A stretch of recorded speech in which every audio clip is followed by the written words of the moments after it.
ഞങ്ങളങ്ങനെ CRPF ക്യാമ്പിൻ്റെ അകത്താണ്.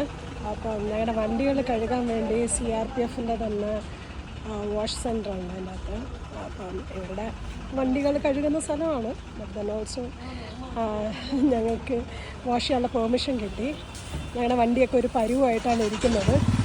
അതുകൊണ്ട് ഞങ്ങൾ അത് വൃത്തിയാക്കാമെന്ന് വിചാരിച്ചു. ഞങ്ങൾ CRPFൻ്റെ ക്യാമ്പിൻ്റെ അകത്താണ്. അപ്പോൾ ഞങ്ങൾക്ക് അവിടെ വണ്ടി വാഷ് ചെയ്യാൻ ഉള്ള പെർമിഷൻ കിട്ടി. അപ്പോൾ അവരുടെ തന്നെ വാഷ് സെൻ്ററിൻ്റെ അകത്ത്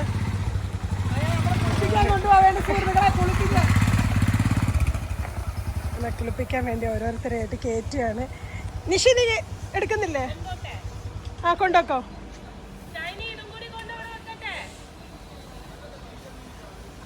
കൊണ്ടുവച്ചോ. അല്ല 3 വെച്ചോളാൻ പറഞ്ഞു. ഞാനിത് കഴിഞ്ഞിട്ട് വേണം കൊണ്ടുവയ്ക്കാൻ.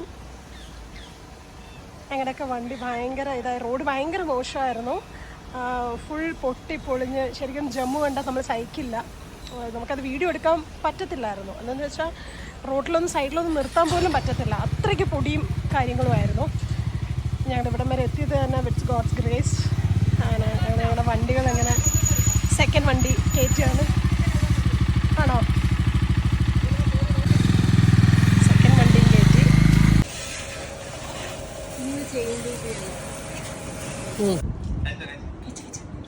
എവിടെ പോയി മേടിക്കും? അപ്പൊ ഇതാണ് നമ്മുടെ ആ ഫാമിലി മലയാളി.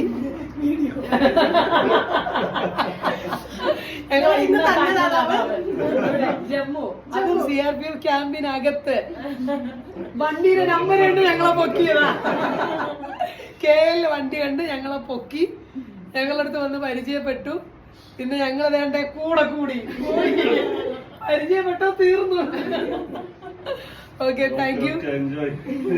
ഞങ്ങൾക്ക് നാടൻ ഫുഡൊക്കെ കിട്ടി. സാമ്പാർ, തോരൻ, മീൻ പൊരിച്ചത്, പുളിയിഞ്ചി, ചിക്കൻ ഫ്രൈ, സാലഡ്. എനിക്ക് വയ്യ.